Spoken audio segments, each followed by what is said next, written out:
কতদিন পরে আমাদের দেখা। হাই সবাইকে, আমার একটা নতুন ব্লগে সবাইকে জানাই ওয়েলকাম। আশা করি সবাই খুব ভালো রয়েছো। যেদিনের ব্লগটা শেয়ার করছি সেদিন আমার বাড়িতে এসেছিল আমার খুব কাছের কিছু মানুষ। তাই আমি আর মা সকাল সকাল ঘুম থেকে উঠেই রান্না বান্নায় লেগে পড়েছিলাম। আর সেদিন বাড়িতে আমাদের রান্নার কাকিমাও আসেনি, তাই মায়ের সাথে আমি একটু হাতে হাতে একটু হেল্পিং করছিলাম। এই যে কত রকমের ভাজাভুজি হয়েছিল, আর একদিকে মাছের টকঝাল হচ্ছিল। আর সব শেষে আমাদের বাড়ির বড় মাস্টার শেফ এসে, মানে আমার বাবা এসে এঁচোড় রান্না করেছিল। তোমরা তো অবশ্যই জানো যে আমার বাবা রান্না করতে ভীষণ ভালোবাসে।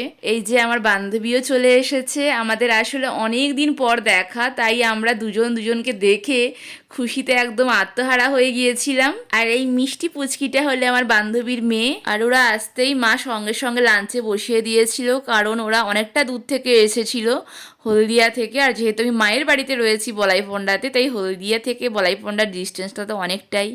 তারপর খাওয়া দাওয়ার পর আমরা সবাই মিলে আড্ডা মারছিলাম। এই তো আমার ছানাকে নিয়ে সবাই ওরা একটু খেলাধুলো করছিল। আমার বান্ধবী সেদিন আমার একটা সুন্দর গিফটও দিয়েছিল। চলো কি গিফট দিয়েছিল তোমাদেরকেও খুলে দেখাই।